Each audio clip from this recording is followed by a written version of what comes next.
We're going to get started here.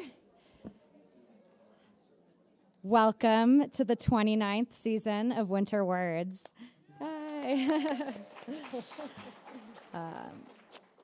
I'm Carolyn Torrey, and I'm here with Aspen Words Executive Director Adrienne Brodeur to make a few brief announcements and introduce tonight's speakers. We're honored to present this season in memory of Wally Obermeyer. Stories like Wally's lift us higher, and thanks to Helen Obermeyer, there are copies of Wally's memoir, Lift, at all of your seats, and it's yours to take home and enjoy. Thank you all for purchasing tickets, and to those tuning in via the live stream. Your support as participants, as members, as patrons of Aspen Words makes all of our programs possible. I want to give a big thank you to our season presenting sponsors, and there are several, so let's hold our applause until the end of the list here. Thank you to Michael and Lisa Cater, Garfield and Hecht, Melanie and Adam Lewis, Beth and Josh Mondry, and Helen Obermeyer. Their generosity ensures that these events remain accessible for the Roaring Fork Valley community and beyond. We're also grateful to our grantors. Oh yes, applause for our season presenting sponsors. Thank you. Thank you as well to our grantors and our host sponsors and media partners, including the City of Aspen, Les Dames d'Aspen, the Gant, Aspen One, Aspen Public Radio, and the Aspen Times. And a special thank you to our National Council dinner hosts tonight, Becky Henry and Harry Gruner.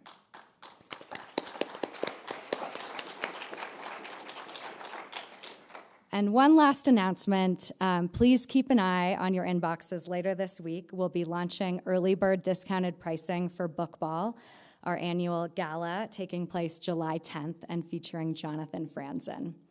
And I'll turn it over to Adrienne. Thanks, Carolyn, and welcome everyone. It's so great to see everyone here. And I just want to make a little plug for Lift. It is a fantastic book, beautifully written, and has some really incredible stories about Wally Obermeyer, who is just an extraordinary supporter of this organization and a beloved member of our community. Okay, I am delighted to begin by introducing our moderator, Christine Benedetti, someone who many of you probably already know. Christine is the editor-in-chief of Local Magazine, the Roaring Fork Valley's only locally owned lifestyle publication, and she's been part of the Aspen Daily News in one form or another since moving here in 2006. She's also a writer and producer for Wendover Productions, where she creates nonfiction video content for a wide audience, which means she's very good at asking smart questions. She also serves on the Aspen City Council, sits on the Aspen Historical Society boards, and spends as much time as possible outdoors on foot, wheels, and skis. We are very lucky to have her leading tonight's conversation. Christine will be in conversation with Susan Orlean. Susan Orlean is the New York Times bestselling author of Joyride, the library book, Rin Tin Tin, Saturday Night, and The Orchid Thief, which many of you know was adapted into the film Adaptation. She's been called a national treasure by the Washington Post, and that feels exactly right. Susan's also been a staff writer at The New Yorker for more than 30 years, and what has always set her apart is the depth of her curiosity and the generosity of her attention. She finds meaning in places most of us might overlook and then makes those stories feel intimate, surprising, and deeply human. Her newest book, Joyride, feels especially fitting for this moment. It's reflective without being sentimental, funny without being glib, and full of hard-earned wisdom about ambition, love, loss, and the long arc of a creative life. Please help me welcome to the stage Christine and Susan.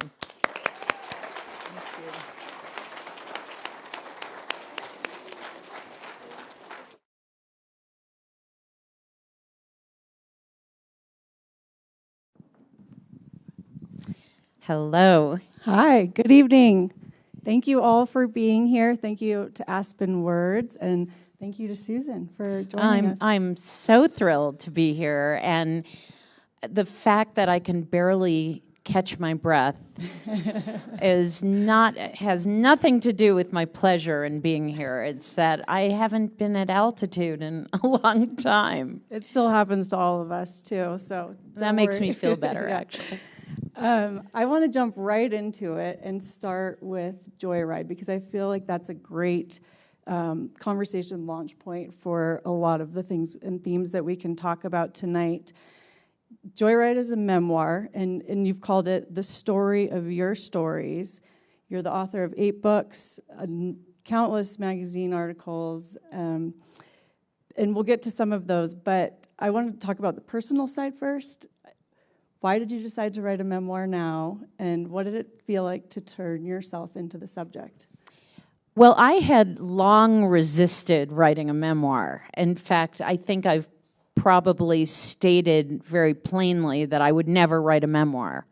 So I'm now in trouble with myself.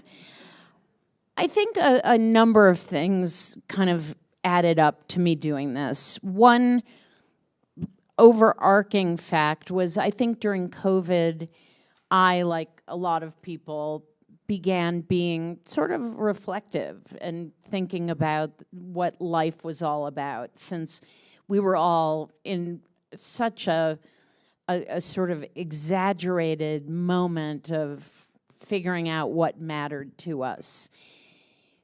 Secondly, someone had casually mentioned to me that I had written The Orchid Thief 25 years earlier.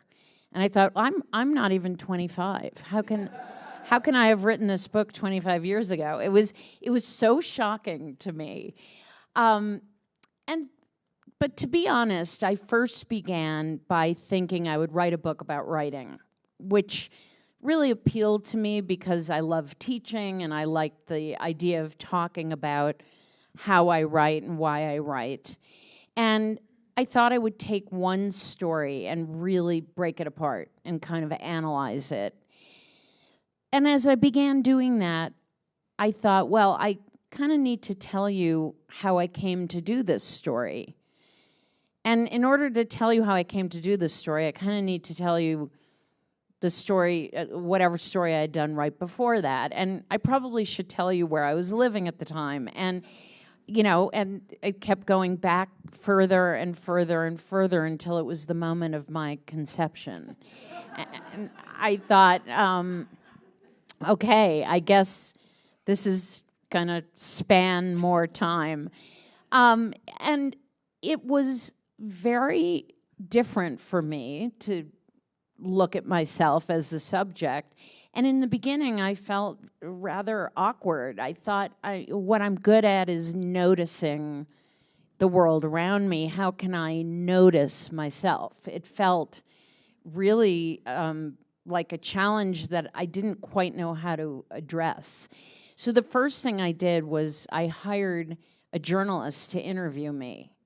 And I thought, I want to set myself up as a subject that I want to hear myself telling my stories and talking about my life. And it's hard to do that alone in your office, to have that almost third-person appreciation of the narratives that you're telling. So it really helped me to have her interview me, and I have many, many pages of transcripts.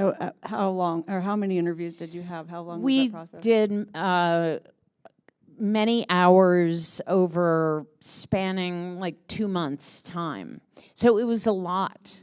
And it was also helpful for getting me to begin thinking structurally, like, oh, I guess this will be chronological. And having someone interview me helped me remember a lot of things that I just didn't think about that much. Then I also had the very weird experience. Some years ago, Columbia University acquired my papers. And when they came to get them, I was in the process of moving, and I didn't have time to look through them. And I said, just come in here and take everything out of my office, and I just don't have time to go through them. I then realized that I needed to look at that material because it was all of the notes from my editors and all the early drafts of my stories and, you know, tons and tons of material like that. So I called Columbia and I said, you know, hi, it's Susan Orlean. I'd like to come see my papers. And they said, yeah, well, you have to go through the portal and set up an appointment. And I said, they're mine? And they said, well, actually, they're not. They're ours. So I had to book time at the Butler Library and take, you know, request different boxes of the material.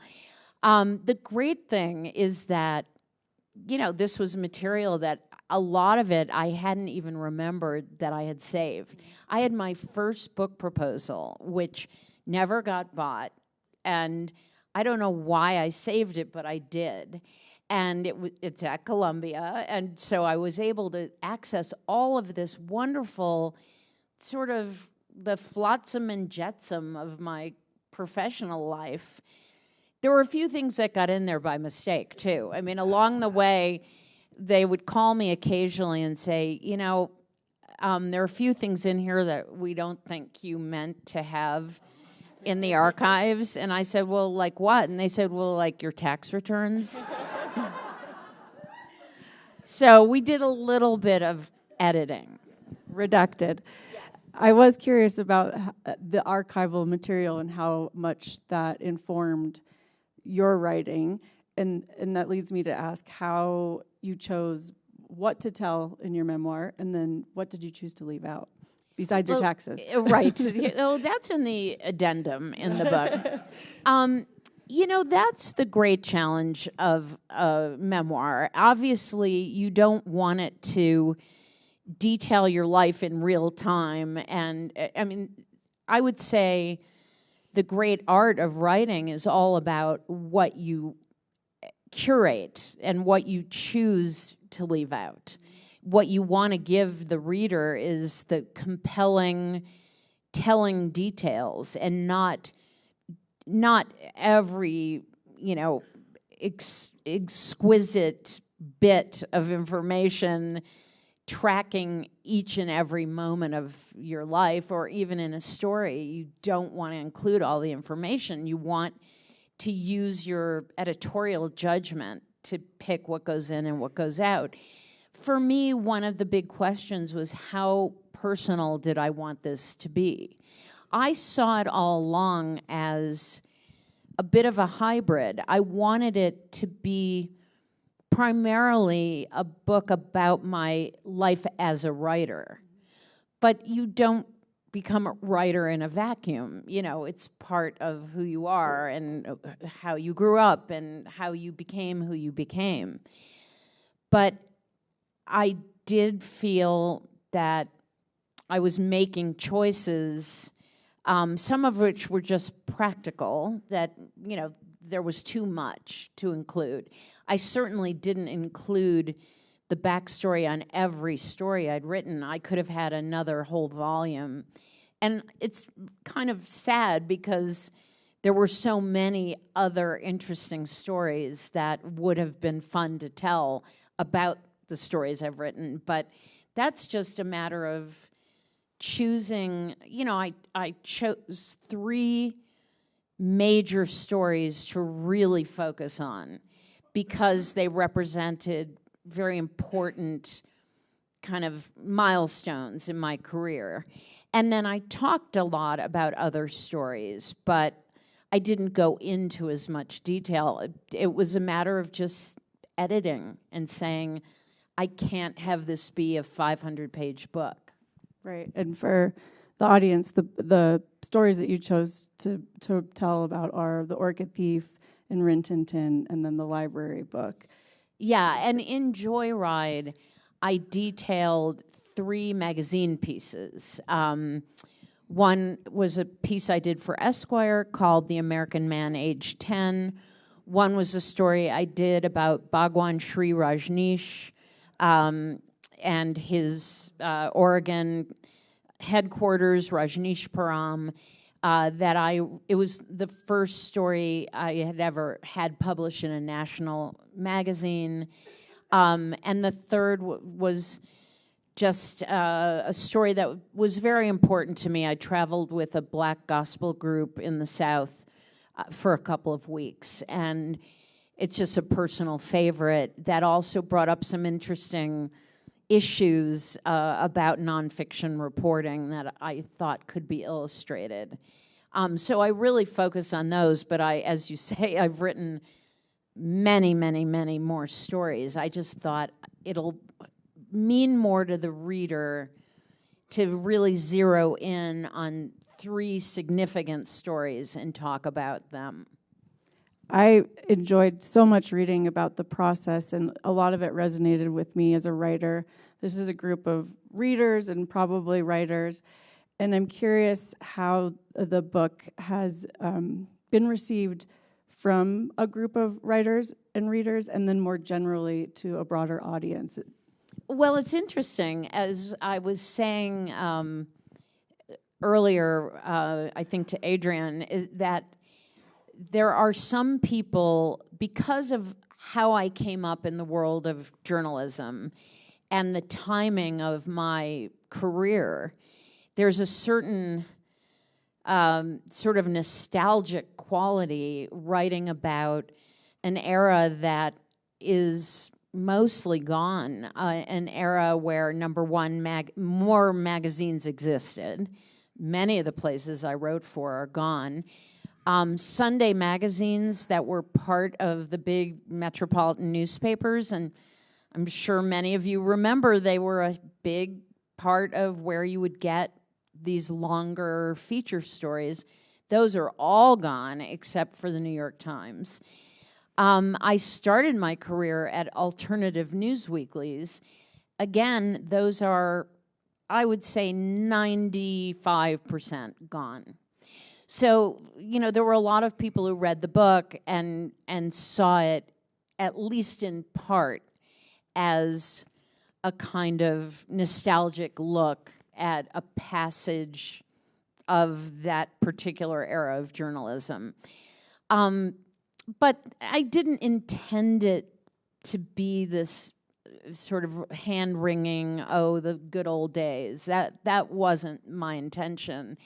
I have gotten some of the most wonderful emails from other writers. And when you're writing about writing, you feel particularly sensitive to the idea of other writers reading it and either feeling you are stating the obvious or you're talking down to them, or, you know, there are any number of ways people might react. And I've really had an incredible response to people feeling that I describe what it's like to be a writer in a way that they had never read before. And that really made me happy. And you know, detailing as I have how I've chosen what I've written about and sort of made my way in that world. And that's been really great. I've been thrilled by the response. You opened the book because I think a common question is, people ask writers, when did you know you were a writer? And you opened the book by saying, I was a writer. It's elemental, and I didn't know how to not choose to do it. Were there points in your life that you had to reaffirm that, or did you have doubts, and how did you deal with that? That's a great question. You know, there has never been a point where I thought maybe I should do something else.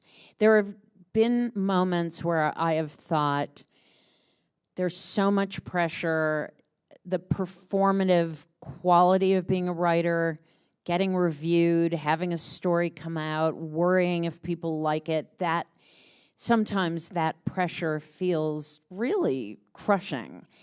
And I would sometimes say to myself, I just want a job at the Gap. I want to go in the morning, punch in, help people find their T-shirts, and like go home at the end of the day, and not have this abiding anxiety of, there's no metric that tells you, yes, you're a good writer. And even if your book sells well, writers have enough self-doubt to think, yeah, but it's not me, it's the subject, or, just people got fooled into buying the book, or, there's a lot of doubt. So there have been times when that amount of emotional exposure felt really exhausting, but I've never even been a little tempted or thinking, maybe what I'd really like to do is corporate communications, or, I think my way of being in the world is as I am as a writer. Like, that is just who I am. And I've been very lucky because I've been able to sort of practice it the way that I could have only dreamed of. But I just exist in the world kind of curious and open and wondering, what if I turn down that corner? Or what if I talk to that person? What story would they tell me? And it doesn't feel like now I'm acting as a writer. It's just who I am. So I've never actively thought, I like this, but maybe I'll pivot to some affiliated profession.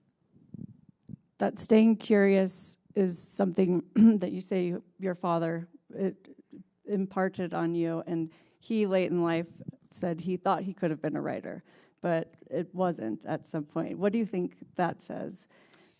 Well, I think, when my dad told me, he was about 90, when he said to me, I always wanted to be a writer.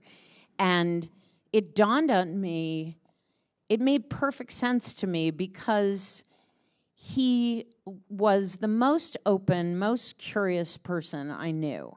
He was the guy who, when he'd come to visit me in New York, would just catch a bus that was going by without any idea of where it was going, ride it to the end of the line, and then ride it back, because he just thought it was so interesting to see where it went and what the city looked like and where he might end up. And I would be like, Dad, what are you doing? But he just thought, what an adventure, we'll see where this goes. He grew up during the Depression, and I think the idea of entering a profession that was so insecure was just never an option for him. But when he said to me, I always wanted to be a writer, it all made sense. I thought that's exactly his way of being in the world, is the way a writer is in the world. And he didn't say it in a, deeply regretful way. I think he just thought at that time it just wasn't an option. It was not to be. But he loved words, he loved language, he clearly had the mindset of a writer. We're grateful that rubbed off on you and you chose what you did. You alluded a little bit to this, but magazine journalism and the magazine industry, you tell some fantastic stories in the book about the real titans of in the glory days of magazine publishing, Tina Brown and Tom Wolfe and Anna Wintour. What's your take on what's happening now? Oh boy. Well, this started quite a while ago. I think you might even say as many as 20 years ago, when the internet sort of came into being and it started shaking up the economics of magazine publishing. I think there was a huge shakeout, which I like to think has finally stopped, but I mean, it's certainly slowed. I think the big fallout of advertising sort of disappearing kind of hit 5 to 10 years ago, where you really saw so many magazines folding. I used to follow the most depressing Twitter account called "The Media is Dying," and every day they would post what magazine or what newspaper had folded, how many people had gotten laid off from. And one day I thought, why am I following this account? Like, this is torture. You know, I think there's still great writing happening. I think there's still really good, strong magazines. Obviously, I'm partial to the New Yorker, but I think if you look at The Atlantic, you look at, you know, there are very good magazines still being published. I don't know that people are done with magazines. I think it's a form that is very appealing, and I don't think what happened was people rejected magazines. I think advertising left. I don't think readers said, you know, this is old-fashioned, I don't like it anymore. I think it was a matter of these magazines shrinking, and as they became smaller, they did become less attractive because they weren't as good or just didn't have as many pages and weren't as much fun. Also, we're reading more on our phones, and I've been as guilty as anybody. I mean, whenever I would fly anywhere, I would go into the Hudson's in the airport and buy like 5 magazines, and I always felt like it was so much fun. I would buy a couple of design magazines, just a bunch of magazines that I didn't subscribe to. It cost a fortune, but I felt like this was this treat, and I would read them on the airplane, and I don't do that anymore. I don't know why. I don't. I mean, is it because I'm watching what I downloaded on Netflix? Probably. And nobody does. It's rare to see anyone with a magazine on an airplane anymore. It really is. And I was saying to someone the other day, airlines used to stock magazines, and you know, you would get on the plane and grab the magazines before other people got them. But you see people reading books, physical books, or on their Kindle. But I don't see people reading magazines anymore. And I think that they've just become less sort of actively present in the things we sort of consume media-wise. Where it will end, I don't know. And I think, sometimes I think all newspapers are going to migrate to being online. I think that a lot of people think that that's likely to happen, that they're just going to keep pushing people more and more so that they, you know, it was funny because I used to get 5 newspapers or something delivered to my home every day. And as newspapers began printing the stories online, and then 3 days later, you'd get the newspaper and see the story you had read 3 days earlier, and then you begin thinking, why am I getting the print edition?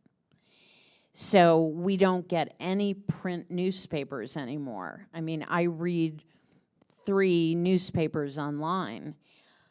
But I remember thinking how quaint that, like, a guy would come to my house in the morning and bring me the newspaper. I was telling somebody when I was a little kid, my parents had a milkman, and a guy would come and bring us milk. And you'd think, oh, my God, that's what I grew up in the 1800s. I mean, it seems so quaint. And I think there is something, when you think about the cost involved in having a person bring you a printed newspaper, you can see how newspapers probably are thinking the sooner we can get people to just be doing this online, we will save a massive amount of money. Yep. So that's my only prediction.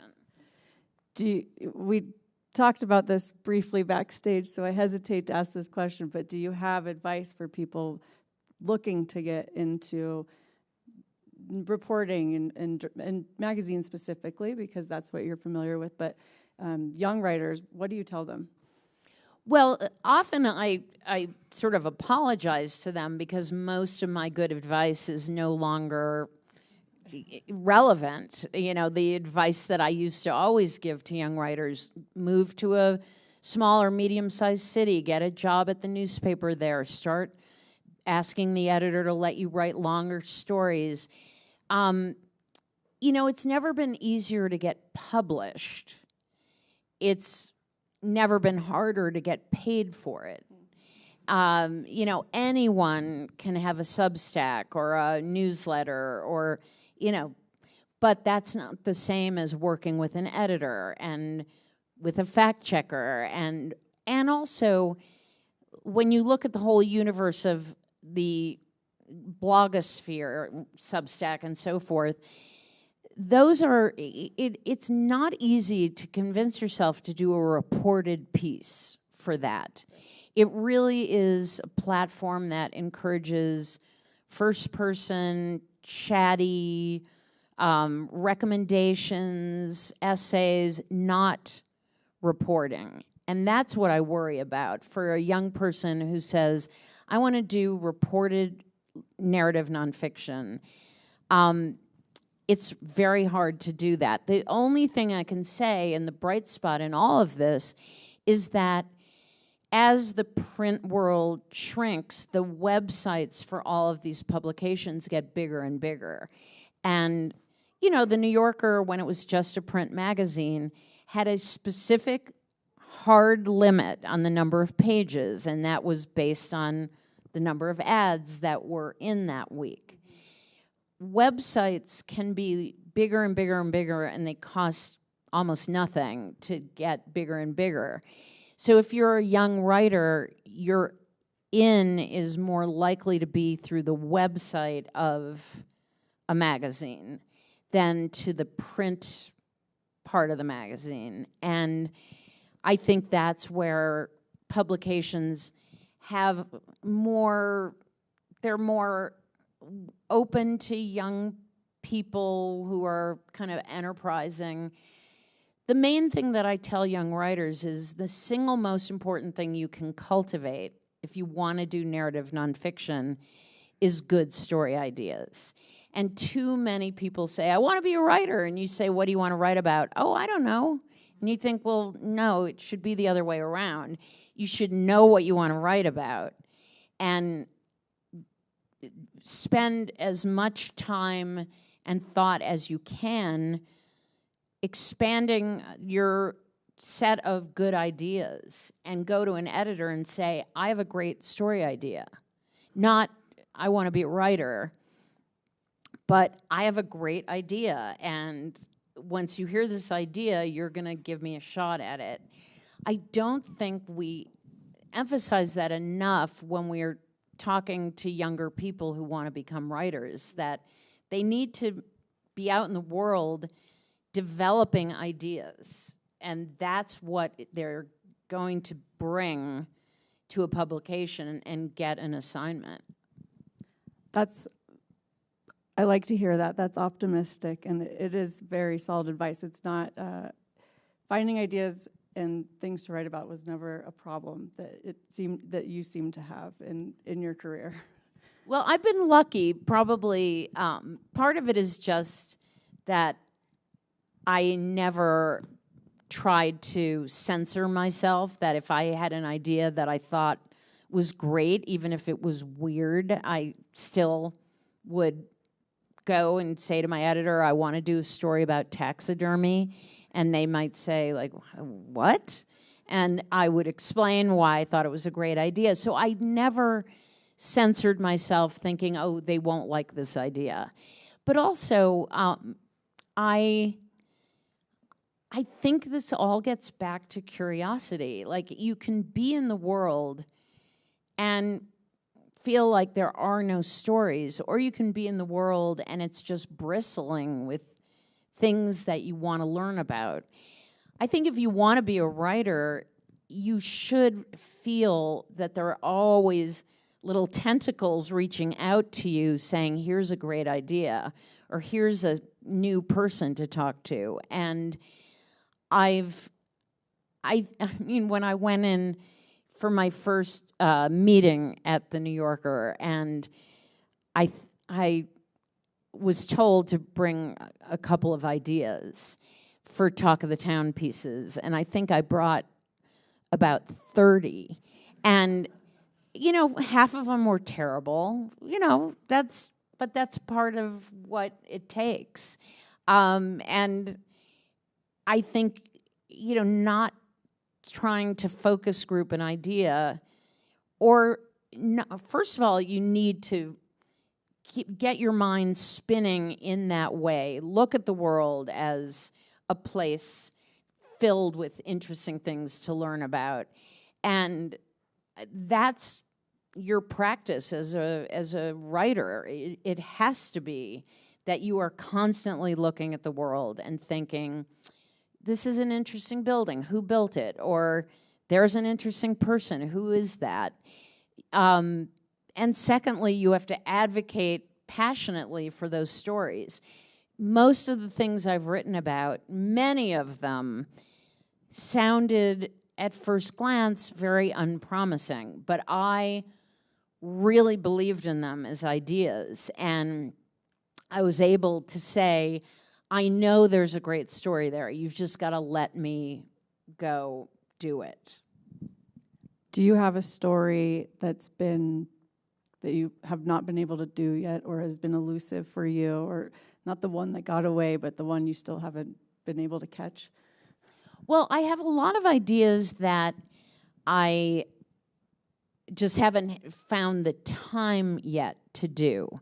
They haven't been stories where I wasn't quite able to make them work, but more that if I just haven't had the time to, and then some ideas aren't good. I mean, there are plenty of ideas that aren't good, but I haven't had a sort of elusive story that I haven't quite been able to grab. I've been lucky that way. And I think it may be because I've been able, in most instances, to have an editor be sympathetic to an idea that did not sound particularly promising. And believe me, when I first went in to write the story that became The Orchid Thief, it did not sound like a great story. I said, there's this weird toothless guy who just got arrested because he stole some orchids out of a swamp in South Florida. And that does not sound that compelling. Even I'll admit that. But I thought, this is an insane story. I need to figure out why someone would go into a swamp to steal orchids instead of just going to Home Depot and buying them. And why is this guy working for the Seminole tribe? What's the story here? It all seemed so strange and fascinating that I was absolutely convinced. And I was lucky to have an editor that was Tina Brown who said, well, check it out. I can't figure out what this is about, but if you really believe in it, I will send you back to Florida and let you pursue it. And, you know, I would say I became sort of famous for having the ideas that everyone goes, that sounds terrible. And, I mean, I don't take it personally. I feel like that's, listen, when I said to someone at Simon & Schuster, I want to do a book about libraries, and it was like, they're so quiet. And I said, yeah, but they're so interesting. And then, lucky me, I discovered that the library I want to write about happened to be the site of the largest library fire in American history. So I did have a hook. But what attracted me to it was the idea of thinking, you know, libraries are so present and we've all been to libraries, and yet I really don't know how they work and what role they play and what they're all about, really. So that was what drew me initially, was thinking, I kind of want to take this thing that's so common and yet hasn't really been examined the way I want to examine it. So I think you have to believe, well, I'll put that differently. When I fall in love with a story idea, I don't have to convince myself. I am enthralled by the idea. I feel like this is the greatest idea that anyone has ever had. And I think you need that kind of brio to go to an editor and say, it may not sound that interesting on the surface, but I know that it's a great idea. And ideas often change while you're working on them. You will run into a moment where your heart will sink and you think, maybe this really isn't such a good idea. That's happened to me over and over again. A story where I was so inflamed with what a great idea it was, and then I hit a point, a disappointment, a person who turns out not to be interesting. In the case of the library book, I thought, I'm going to solve this crime, and I'm going to talk to Harry Peake. Well, first I found out Harry Peake is dead. Secondly, I thought, how am I going to solve an arson that took place 25 years ago? I'm insane. But you push through that, and that's the nature of saying, all right, the story is changing. It's not exactly as I imagined it, but I'm seeing it now for what it really is, and I'm going to understand it on its own terms. Letting the story be the story, and you're sort of the shepherd or the steward. Yeah, exactly. And I often will say to other writers, if a story is turning out as you expected it, it's not a good story. If a story doesn't surprise you at some point in your work on it, I have trouble thinking that it's going to be a really interesting story. If you could write it in your head before you began any reporting, that means it's not really very interesting. And so when a story changes or feels like it's falling apart and you panic, I think the best way of kind of handling that is thinking the story is taking me where it's going, and it's not going where I thought it was going, but that's the true story, is what I'm actually encountering now. That's the good stuff. Yeah. What has you enthralled right now? What are you? Well, a couple of things. I'm doing my first ever story for National Geographic, so I'm excited about that. I'm going to Kenya soon to meet some elephants. I did one of these adopt an elephant things, and I'm going to actually meet my elephant. Yes, but I'm actually writing more generally about our relationship to animals and how it's changed through the advent of social media, because I think it's 90% of what I follow on Instagram are animals, and I don't think I'm the only person. And then I have a New Yorker story coming up, but I'm also starting on a new book. And every book I write, I say that's my last book. And you know, with a memoir, you feel like it really should be my last book. But I had this experience where I was traveling and stumbled into a story that just kept nagging at me, where I thought, God, this is such an interesting story.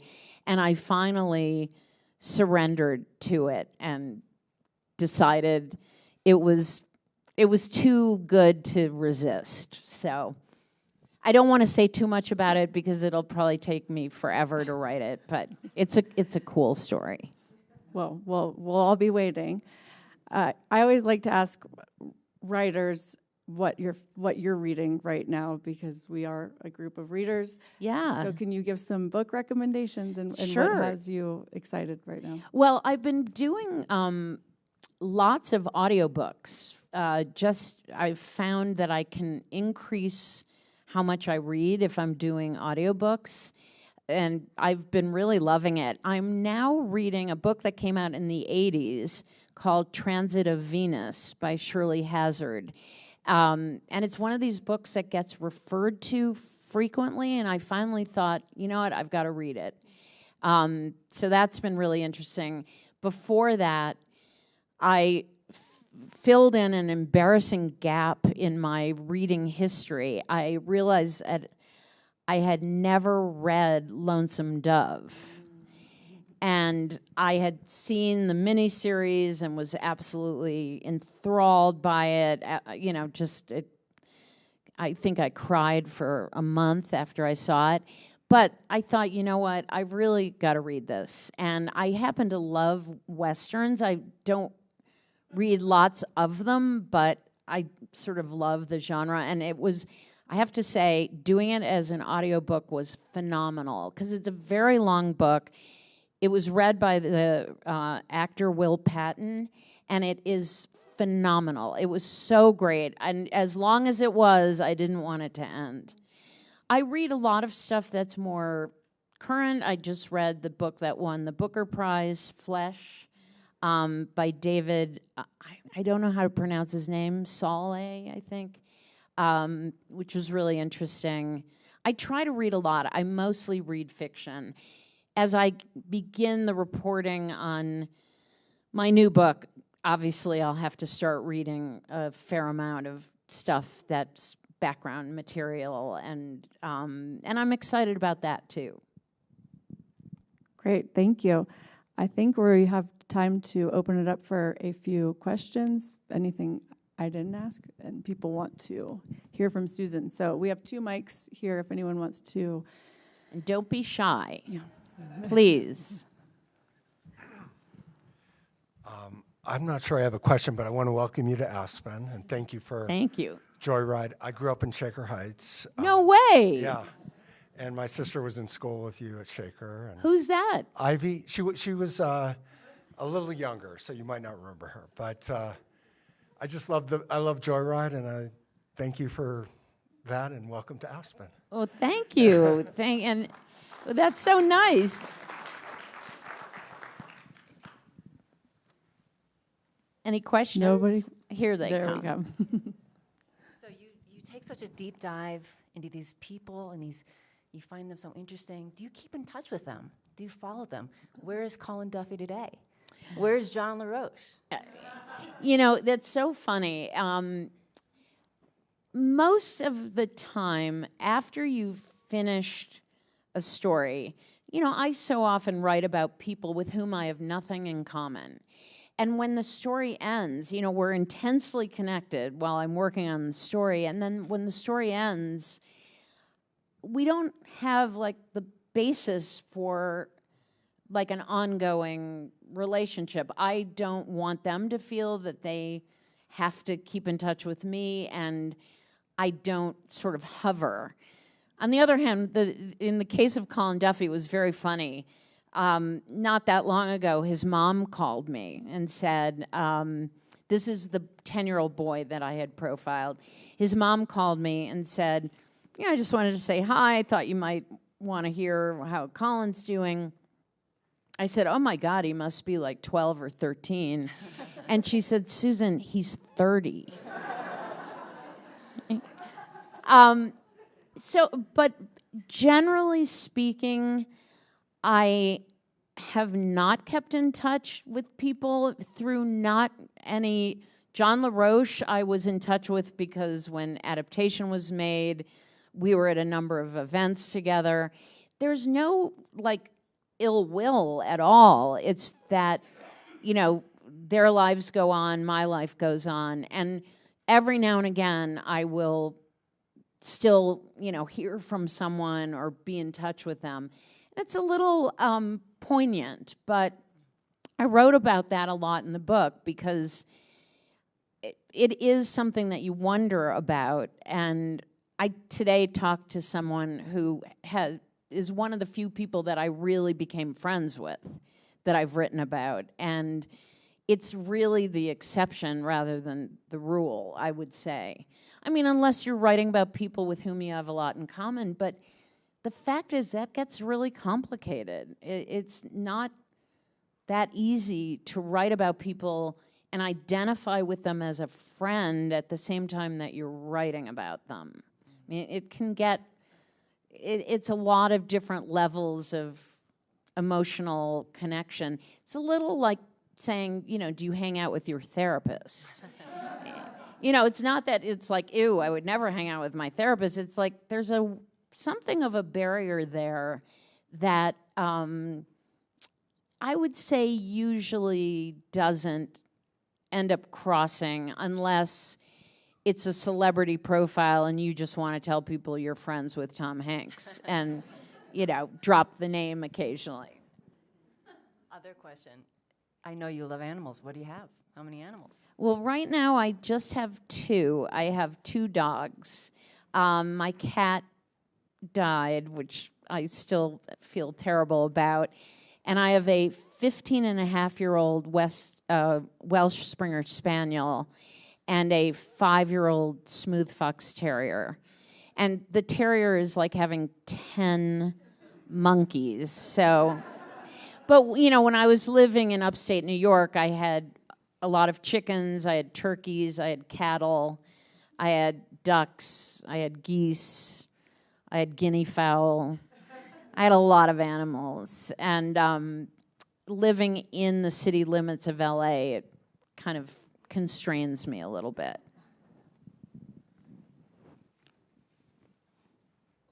So no aviaries in LA. Right.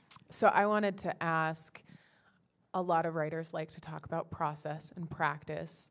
What would you say is your favorite part of your practice, and what would you describe as maybe the most unique part of your writing practice? Oh, that's a great question. One of the things about nonfiction writing is it's really 2 very different undertakings. The first part, you're out in the world, you're interviewing people, you're digging through archives, you are learning and learning and learning, and in fact, your role is essentially that of a student. You're trying to learn everything you can about a particular subject, and it's very external. The other part of the process is the exact opposite when you are alone in front of a computer screen trying to process what you've learned. And I like to describe it as you transition from being a student to being a teacher. You take what you've learned, and your job then is to teach your readers what you've learned. So it feels absolutely different. I would say it's hard for me to say which I prefer because they're so different, and they are, each one has its very appealing parts and its very kind of frustrating and maddening parts. If I'm having a good day writing, I feel like, oh my God, this is so much fun to write these sentences and create these stories, and it feels very intoxicating. But when you're having a bad day and you're looking at a blank screen, it's absolutely horrible, and nobody can help you. It's just you and the blank page. When you're out reporting, it's really fun, and you're active and busy and meeting people, but you know, it can also, you can run into brick walls, you can run into people who won't talk to you, you won't be able to find certain information, and it can have its own frustration.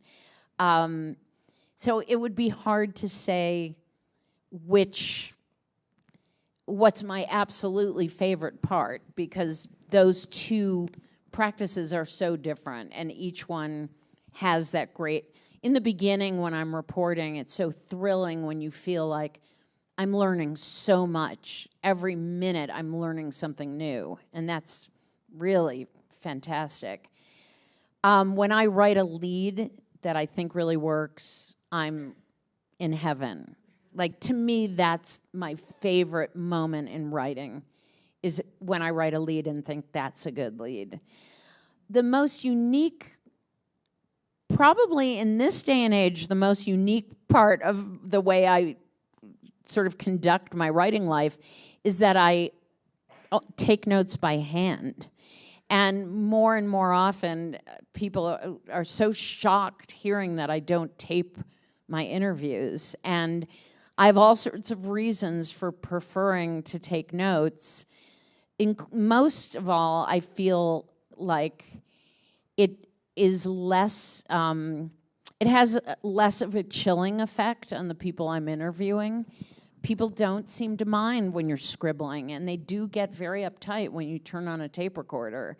But I do feel like that's making me more and more kind of one among many, since so many people I know tape their interviews.